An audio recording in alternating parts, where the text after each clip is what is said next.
కీర్తనతో చిన్నారి రాబోతున్నారు. 1000 నామాల వాడ వెంకటేశుడు అనే కీర్తనతో చిన్నారి మీ ముందుకు రాబోతున్నారు.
పాపాన్ని పేరు చెప్పాలి.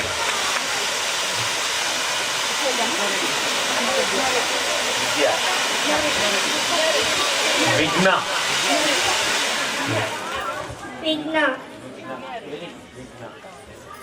విఘ్నారెడ్డి స్వామివారు ఈ పాపని 2 రోజుల క్రితమో 3 రోజుల క్రితమో తీసుకొచ్చారు. మార్నింగ్ మాకేమన్నా అవకాశం ఇవ్వమంటే, లేదండి ఆల్రెడీ ఈ పిల్లలు చేయబోతున్నారు, ఇలా అవకాశం ఉండదు అన్నాను. 2వ తరగతి చదువుతుంది ఆ పాప. సాధారణంగా అయితే నేను ఒప్పుకునేవాడిని కాదేమో, కానీ మేమిద్దరం వాళ్ళ నాన్న నాతో మాట్లాడుతుంటే అక్కడ కుర్చీలో కూర్చొని ఇలా ఇలా కళ్ళు తిప్పుతుంది. ఆవిడకి ఒప్పుకుంటే నాకేంటి, ఒప్పుకోకపోతే నాకేంటి అన్నట్టుగా. అది వాళ్ళ నాన్న బాధ. ప్రోగ్రామ్ ఇయ్యడం వాళ్ళ నాన్నకి సంబంధించి నాకేం లేదు. సడన్ గా నాకు ఒక్కసారి నీ కళ్ళు తిప్పి చూపించాము. కెమెరా ఉంటే మా వాళ్ళు చూపించేవాళ్ళేమో, కానీ స్క్రీన్ ఉండాలి. ఎంత అందంగా ఆ కళ్ళల్లో భగవంతుడు ఒక తేజస్సును కూర్చాడో.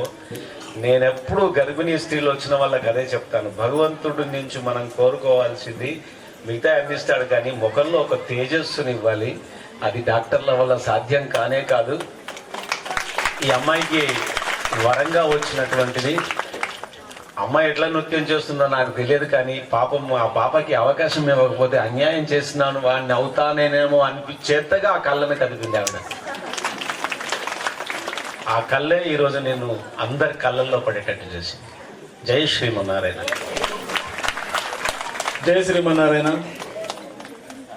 అఖిలాండ కోటి బ్రహ్మాండ నాయకుడి పుష్కర బ్రహ్మోత్సవాలకు